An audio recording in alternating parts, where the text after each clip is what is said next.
തയ്യാറാക്കുന്ന ഇവിടെ ആവശ്യക്കാരന്റെ ആവശ്യാനുസരണം നാടനും ഇന്ത്യനും ചൈനീസുമെല്ലാം തയ്യാറാക്കി വരുന്നു.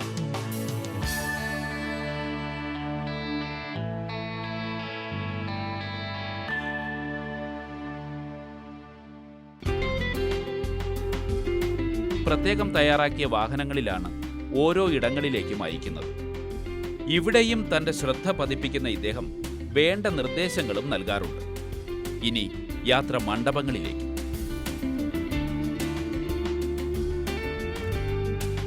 ഇന്ന് വിവാഹമെന്ന് പറയുന്നത് ആഡംബരങ്ങളുടെ അവസാന വാക്കാണ്. അതുകൊണ്ട് തന്നെ എല്ലാം ഒരു ഇവന്റ് മാനേജ്മെന്റ് ഗ്രൂപ്പിനെ ഏൽപ്പിച്ച് ചുമതലയിൽ നിന്നും പിൻവാങ്ങുന്ന കുടുംബങ്ങൾക്ക് ഇദ്ദേഹത്തെ പോലുള്ളവർ ഒരു അനുഗ്രഹമാണ്. കാർ ഡെക്കറേഷനിൽ തുടങ്ങി ഹോൾ ഡെക്കറേഷനും ബ്യൂട്ടീഷ്യനിലും വരെ നീളുന്ന ഈ പട്ടികയിൽ ആഹാരം വിളമ്പി നൽകുന്നതുവരെയുള്ള എല്ലാ പ്രവർത്തനങ്ങളും വളരെ സൂക്ഷ്മതയോടും ചിട്ടയോടും നടത്തേണ്ടതാണ്.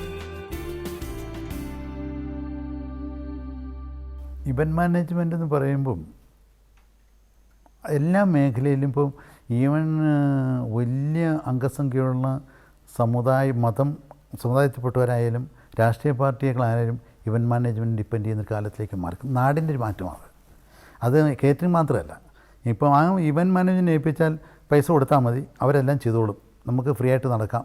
ഈ ഒരു ഫീലിങ്ങിലേക്ക് ആൾക്കാർ വന്നതിൻ്റെ ഒരു ഭാഗം കേരളത്തിൻ്റെ വളർച്ചയുടെ, അത് നല്ലതോ ചീത്തയോ ആട്ടെ, വളർച്ചയുടെ ഭാഗമായിട്ടാണ് ഇവന്റ് മാനേജ്മെൻറ്റ് വന്നിട്ടുള്ളത്.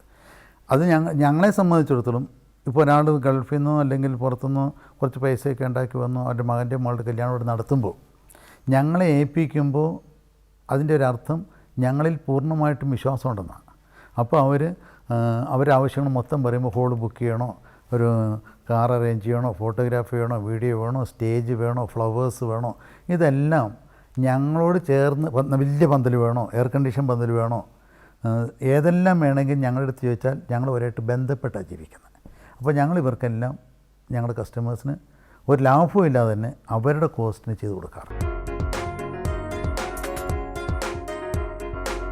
ഇതിനു പുറമെ ഇന്ന് ഈ രംഗത്ത് നൂതനമായതും നമ്മുടെ ഗൃഹാതുരത്വ ഓർമ്മകളെ വിളിച്ചുണർത്തുന്നതുമായ നാടൻ തട്ടുകടയും ചുണ്ടൻ വള്ളത്തിന്റെ മാതൃകയിൽ അണിയിച്ചൊരുക്കുന്ന ബൊഫേയും കുട്ടികളെ ആകർഷിക്കാനായി കിഡ്സ് കോർണറും ഡെസേർട്ട് വെല്ലും ചോക്ലേറ്റ് ഫൗണ്ടനും ഏവരെയും ആകർഷിക്കുന്ന വെണ്ണക്കൽ പ്രതിമ പോലുള്ള ഐസ് രൂപങ്ങളും, ഇങ്ങനെ ഇദ്ദേഹം ഈ രംഗത്ത് നടപ്പിലാക്കിയ പുതുമകളും നിരവധിയാണ്.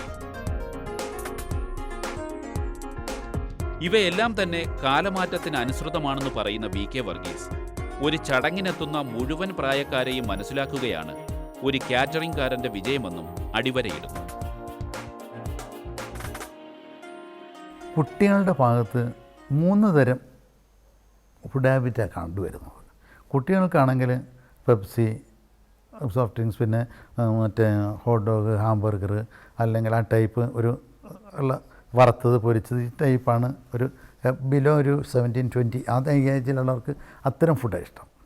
ഒരു 20-45 ചോറും കറിയേക്കാൾ ഇഷ്ടം പുലാവ്, ഫ്രൈഡ് റൈസ്, ബിരിയാണി, അങ്ങനെയുള്ള സാധനം. അപ്പം അത് ലേഡീസായാലും കിഡ്സായാലും അത് അവരെ പ്രിഫർ ചെയ്യുന്നത് മിക്കവാറും ഇത്തരം ഫുഡാണ്. എന്നുവെച്ചാൽ അവരോട് ചോദിച്ചാൽ അവർ പറയും വീട്ടിലെന്നും ചോറും കറിയല്ലേ. അപ്പോൾ ഒരു ചേഞ്ച് ഇല്ലാത്തതിനോട് ചേഞ്ച്. അപ്പോൾ അവർക്ക് ഫ്രൈഡ് റൈസ് വേണം, പുലാവ് വേണം, അല്ലെങ്കിൽ നോൺ വെജ് ഇങ്ങനെയൊക്കെ വേണം പറയും. ഒരു എബവ് 50 ഒക്കെ വരുമ്പോഴത്തേക്ക് അവരെ സംബന്ധിച്ചിടത്തോളം നല്ല കുത്തിരിച്ചോറും നല്ല മോര് കാച്ചിയതും നല്ല മീൻ വറ്റിച്ചതും നല്ല ബീഫും ചിക്കനും ഒക്കെ ഉണ്ടെങ്കിൽ അവർ ഹാപ്പിയാണ്. അപ്പോൾ 3 തരം ഇങ്ങനെ ഒരു ഹാബിറ്റ് വന്നു. അപ്പോൾ ഞങ്ങൾ സാധാരണ ഇപ്പോൾ ഈ ഒരു പാർട്ടി വരുമ്പോൾ ബൊഫയിൽ ഈ 3 ഞങ്ങൾ പ്രൊവൈഡ് ചെയ്യും. 3 ബൊഫയിൽ നമുക്ക് ഇഷ്ടമുള്ളത് കഴിക്കാം. പുലാവ് അത്തരത്തിലൊരു മൂവ് ഉണ്ടാക്കിയത് നമ്മൾ തന്നെയാണ്. അപ്പോൾ അത് പിന്നെ ഞങ്ങളൊരു വലിയ നല്ല പാർട്ടിയൊക്കെയാണ് വെക്കേഷൻ സമയത്തൊക്കെയാണെങ്കിൽ കല്യാണത്തിൽ ഒരു സൈഡിൽ ഒരു കിഡ്സ് കോർണർ എന്ന് പറഞ്ഞിട്ട് ഒരു കോർണർ ഉണ്ടാക്കി വയ്ക്കും. അവിടെ കുറേ കളിപ്പാട്ടങ്ങളും കുറേ ചോക്ലേറ്റും കുറേ ഈ കട്ട്ലറ്റ്, എരിവില്ലാത്ത ഡിന്നർ, അങ്ങനെ കുറേ സാധനമൊക്കെ വെച്ചിട്ട് സെറ്റ് ചെയ്ത് വയ്ക്കും. അപ്പോൾ അത് കാണാൻ നല്ല രസം. ഒരു കിഡ്സ് കോർണർ അപ്പുറത്ത്. അപ്പോൾ അത് അങ്ങനെയൊക്കെ ചെയ്യാൻ തുടങ്ങിയത്. ഇന്ന് കഴിയുന്നത്ര ചടങ്ങുകളിൽ തന്റെ സാന്നിധ്യം ഉറപ്പാക്കുന്ന ഇദ്ദേഹം വ്യക്തമായ മേൽനോട്ടം ഓരോ പ്ലേറ്റിലും എത്തിക്കാറുണ്ട്. ഒപ്പം വിവാഹത്തിന് കാർമ്മികത്വം വഹിക്കുന്ന സുഹൃത്തുക്കളോടും തന്റെ നാട്ടുകാരോടും കൊച്ചു കുശലങ്ങളും. ഇന്നും തന്റെ ആഹാരങ്ങൾ മലയാളികളുടെ നാവിൻ തുമ്പിൽ മായാതെ നിൽക്കുന്നതിന് കാരണം തന്റെ രീതികളാണെന്ന് പറയുന്ന ഇദ്ദേഹം ഈ രംഗം നേരിടുന്ന പ്രധാന പ്രശ്നം ഭക്ഷണം വിളമ്പുന്ന ആളുകളുടെ പര്യാപ്തതയാണെന്നും പറയുന്നു.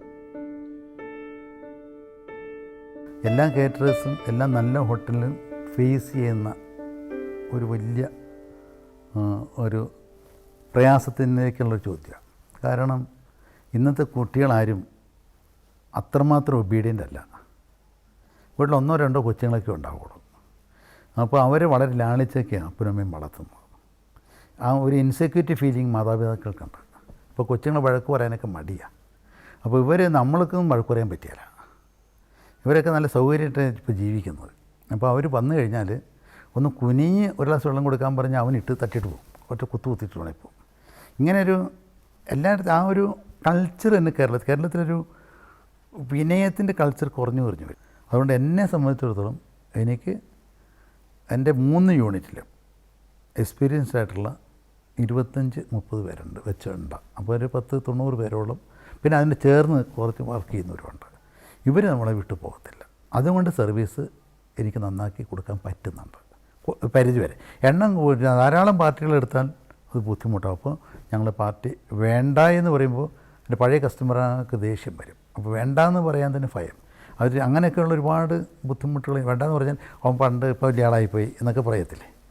ഇപ്പോൾ നമ്മുടെ ഒരു പാർട്ടി ഞാൻ അന്ന് പാർട്ടി ചോദിച്ചാൽ പുറകെ നടന്ന ഇപ്പോൾ അങ്ങനെ പല കമൻസും വരും. പക്ഷേ ഞങ്ങൾക്കൊന്നും ചെയ്യാൻ കഴിയില്ല. പ്രത്യേകിച്ചും ലോകത്തിലേക്ക് ഏറ്റവും കൃത്യനിഷ്ഠയുള്ള ഒരു പണിക്കാരാണ് ഞങ്ങൾ. കൃത്യനിഷ്ഠ, അതായത് 12 മണിക്ക് ഫുഡ് കൊടുക്കണം ഇത്ര പേർക്ക് വെച്ചാൽ 12 മണിക്ക് 12:05 ഞങ്ങൾക്ക് അവകാശമില്ല. അപ്പം ഇതിന് കൃത്യനിഷ്ഠയുടെ കാര്യത്തിൽ ഞങ്ങൾക്ക് അത് ഒരു വലിയ അങ്ങനത്തെ ഒരു ജോലി ഞങ്ങൾ ചെയ്യുന്നത്.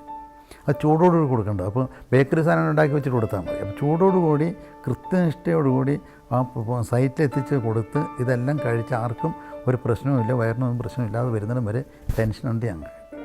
സോ സെൻസിറ്റീവ് ജോബ്, അതാണ് എൻ്റെ.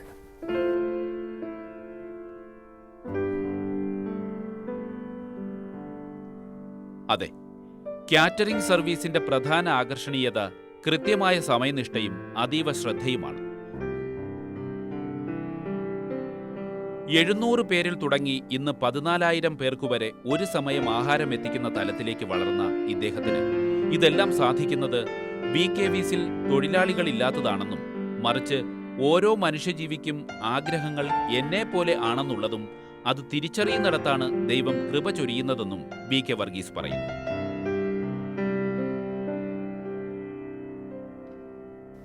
ഇതൊരു വലിയൊരു പ്രസ്ഥാനമാണ്. ആ പ്രസ്ഥാനത്തെ ആദ്യം പറഞ്ഞതുപോലെ ദൈവത്തിൻ്റെ ഒരു അനുഗ്രഹവും ഒരു കുരുത്തം ഉണ്ടാവും. എത്ര വലിയ എക്സ്പീരിയൻസ്ഡ് കുക്കായാലും കുരുത്തമില്ലാത്തതുകൊണ്ടിട്ട് കാര്യമില്ല. ഞാൻ ക്ലാസ് എടുക്കുമ്പോൾ അവർ പറയാവുന്ന ഒരു കാര്യമുണ്ട്. എന്താ വെച്ചാൽ ഏറ്റവും നന്നായിട്ടുണ്ടാക്കാനും ചീത്തയായിട്ടുണ്ടാക്കാനും എക്സ്പെൻസ് ഒന്ന് തന്നെയാണ്, അതിൻ്റെ ഇൻഗ്രീഡിയൻസ് ഒന്നാണ്. അത്തരത്തിൽ ഞാനും എൻ്റെ ടീം ഞാനെന്ന് പറയില്ല, ഞങ്ങൾ ടീം വർക്കാണ്. അത് ഉൾക്കൊള്ളുക. ആ ടീം അംഗങ്ങൾ എൻ്റെ കൂടെ നിൽക്കണേ അവർക്ക് എന്ത് വേണം? അവർക്ക് എന്നെ വിശ്വാസം വരണം. വിശ്വാസം വരണേ ഞാൻ എന്ത് ചെയ്യണം? എൻ്റെ പ്രവൃത്തി എങ്ങനെയുണ്ടെന്ന് അവർ വാച്ച് ചെയ്യും. എനിക്ക് അങ്ങോട്ട് ചരിഞ്ഞാലും ഇങ്ങോട്ട് തിരിഞ്ഞാലും അവർക്ക് എന്നെ അളക്കാനും പിടിക്കാനുമുള്ള മെഷർമെൻറ്റൊക്കെ അവരുടെ കയ്യിലുണ്ട്. അപ്പോൾ ഞാനൊന്ന് നേര് നിറുവായിട്ട് ജീവിക്കണം ഒന്ന്. അപ്പോൾ അത് കൂടാതെ ഞാൻ എന്ത് ചെയ്യുന്നോ അത് അവരെ മനസ്സിലാക്കിച്ചാണ് ചെയ്യുന്നത്. കാരണം ഒരാൾക്ക് ഇത്ര ഗ്രാം ഫുഡ് വേണം, ഇത്ര ഗ്രാം നോൺ വെജ് വേണം, എല്ലാം ഒരു പാർട്ടിക്ക് ഇത്ര ഗ്രാം മട്ടൺ, ഇത്ര ഗ്രാം ഫിഷ് കണക്കുണ്ട്. ഈ കണക്ക് തെറ്റിച്ച് ലാഭം ഉണ്ടാക്കാൻ സമ്മതിക്കില്ല ഞാൻ. കാരണം അതെൻ്റെ പേര് ചീത്തയാവും. അപ്പോൾ ക്വാളിറ്റി ക്വാണ്ടിറ്റി ഞാൻ ഫിക്സ് ചെയ്യും. അങ്ങനെ ഫിക്സ് ചെയ്ത് കഴിഞ്ഞാൽ കസ്റ്റമറിന് കണ്ടമാനം ബ്ലേഡ് വയ്ക്കാൻ സമ്മതിക്കില്ല. അപ്പോൾ അങ്ങനെ വരുമ്പോൾ ഈ പ്രോഫിറ്റിൻ്റെ പാർട്ടിയുടെ ഏറ്റക്കുറച്ചിലനുസരിച്ച് കളക്ഷൻ്റെ ഒരു 5 to 16% വരെ ഉള്ള കാശ് ഞാൻ എടുക്കും. എൻ്റെ ഗുഡ് വില്ലിൻ്റെ പൈസയെ ഞാൻ എടുക്കുന്നുള്ളൂ. ഈ വണ്ടിയും സ്ഥലവും ഒരുപാട് ഇൻവെസ്റ്റ്മെൻറ്റ് എടുത്തിട്ടുണ്ട്. ബാക്കി പ്രോഫിറ്റ് സ്റ്റാഫിന് കൊടുക്കാൻ ഞാൻ തീരുമാനിച്ചു. അപ്പോൾ അത് തുടക്കം തൊട്ട് അങ്ങനെ 7 പേരായിരുന്നു, ഇപ്പോൾ 75 പേരോളമായി. അതെ, വ്യത്യസ്തമായി ഈ മനസ്സിന്റെ ഉടമയെ തേടി നിരവധി അംഗീകാരങ്ങളും എത്തിയിട്ടുണ്ട്. ഒപ്പം തന്റെ ആഹാരപ്പെരുമയുടെ രുചി അറിഞ്ഞവരിൽ ഇന്ത്യയുടെ രാഷ്ട്രപതിമാർ വരെ ഉണ്ടെന്നുള്ളതും ഇദ്ദേഹത്തിന്റെ ഈ രംഗത്തുള്ള അർപ്പണതയെയാണ് സൂചിപ്പിക്കുന്നത്. ഇവയ്ക്കെല്ലാം തന്റെ ഭാര്യയുടെയും സുപ്രീം കോർട്ടിൽ പ്രാക്ടീസ് ചെയ്യുന്ന മൂത്ത മകൻ കുര്യാക്കോസ് വർഗീസിന്റെയും ന്യൂയോർക്ക് യൂണിവേഴ്സിറ്റിയിൽ മാസ്റ്റേഴ്സ് കഴിഞ്ഞ് റിസർച്ചിന് തയ്യാറാകുന്ന രണ്ടാമൻ ചാക്കോ വർഗീസിന്റെയും ന്യൂയോർക്കിൽ തന്നെ അർബൻ ഡെവലപ്മെന്റ് ആൻഡ് റൂറൽ മാനേജ്മെന്റിൽ പ്രവർത്തിക്കുന്ന ഇളയ മകൻ തോമസ് വർഗീസിന്റെയും പിന്തുണയുടെ ഫലം കൂടിയാണ് ഈ രംഗത്ത് തന്നെ ലക്ഷ്യപ്രാപ്തിയിലേക്ക് നയിക്കുന്നതെന്നും ഇദ്ദേഹം പറയുന്നു. ഈ രംഗത്ത് സാധ്യതകൾ നന്നായിട്ടുണ്ട്. ഈ രംഗത്ത് കേരളത്തിലെ സാധ്യതകൾ ഒരിക്കലും കുറയുന്നില്ല. പക്ഷെ രംഗത്ത് നിൽക്കുന്നവർ ചെയ്യേണ്ട ഒരു കാര്യം, അവർ ജീവിതത്തിൽ അവരോട് തന്നെ നീതി പുലർത്തുക, ആത്മാർത്ഥത കാണിക്കുക. ഇതെന്ന് വെച്ചാൽ ഭക്ഷണം വിളമ്പി കൊടുക്കുന്ന ജോലിയല്ലേ. ആ ഒരു ചിന്ത, ദൈവത്തിൻ്റെ കൃപയല്ല ചെയ്യാൻ പറ്റില്ല എന്ന് നമ്മൾ ആദ്യം, ദൈവത്തിൻ്റെ കൃപ കിട്ടണമെങ്കിൽ എന്ത് വേണം, നമ്മൾ നന്നായിട്ട് ജീവിക്കണം. ഈ അടുത്ത ദിവസം ഞാൻ കൃഷ്ണപുരത്ത് കായംകുളത്തൊരു പുതിയ ഒരു യൂണിറ്റ് എടുത്ത് തുടങ്ങി. ഒരു വർഷം ഒരു 6 മാസമായുള്ളൂ സ്റ്റാർട്ട് ചെയ്തു. അപ്പോൾ എൻ്റെ ഭാര്യ 3 മക്കളെയും വിളിച്ച് പറഞ്ഞ്, അപ്പൻ ഇപ്പോഴും ഇത് നിർത്താറായിട്ടില്ല, ഇവിടെ കിടന്ന് ഇതിനൊക്കെ പോവുകയാണെന്നൊക്കെ പറഞ്ഞ് വിളിച്ചു പറഞ്ഞു. 3 മക്കളും അവളൊരു വാക്ക് പറഞ്ഞു, അപ്പം ഒന്നും കാണാൻ ചെയ്യത്തില്ല, അമ്മ നോക്കൂ, ഒരു 10-25 കുടുംബമെങ്കിലും ഇനിയും ജീവിച്ചു പോകും, അതുകൊണ്ട് അപ്പം എന്ത് ചെയ്യണോ അമ്മ ഒന്നും പറയണ്ട, വിട്ടുകൊടുത്തേക്കാൻ പറഞ്ഞു. അതേപോലെ എന്താ വേണ്ടത്? അതായത് മക്കളെ അപ്പം ഞാൻ ഇവിടെ കഷ്ടപ്പെടുന്നു മക്കൾക്ക് അറിയാം, എന്നാലും പറഞ്ഞു അപ്പോൾ ഒന്നും കാണാൻ ചെയ്യത്തില്ല, അപ്പോൾ അങ്ങനെ ചെയ്താൽ 10-25 കുടുംബവും കൂടി അഡീഷണലായിട്ട് ജീവിച്ചു പോകും, അതുകൊണ്ട് അപ്പുറത്തേക്ക് പോകട്ടെ എന്ന് പറഞ്ഞു. ഒരു ദിവസത്തെ നീണ്ട പ്രവർത്തനങ്ങൾക്ക് വിരാമമിട്ട് ഇദ്ദേഹം തിരികെ വീട്ടിലെത്തുമ്പോഴേക്കും അത്താഴത്തിനുള്ള തയ്യാറെടുപ്പിലായിരിക്കും ഭാര്യ സുശീല. അതിനിടയിലേക്ക് ഒരു പാചകക്കാരന്റെ വൈദഗ്ധ്യവുമായി എത്തുന്ന വർഗീസിനും ഉണ്ടാകും അതിലൽപ്പം മേമ്പൊടി ചേർക്കാൻ.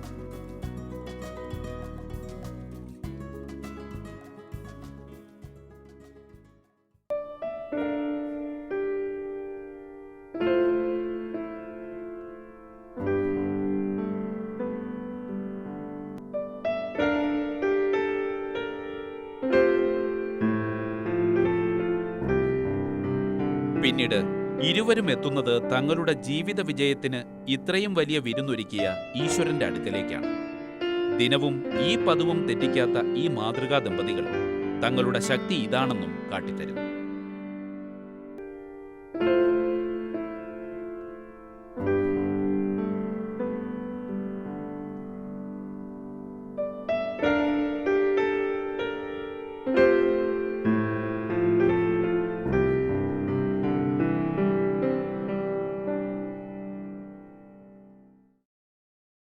ഇനിയുമുണ്ട് ഇദ്ദേഹത്തിന് മുന്നിൽ ഒരു ദിനത്തിലെ ബാക്കിയുള്ള കർമ്മങ്ങൾ. അതിൽ ഒഴിച്ചുകൂടാനാവാത്ത ഒന്നാണ് ഇദ്ദേഹത്തിന് പുസ്തകങ്ങളോടുള്ള പ്രിയം.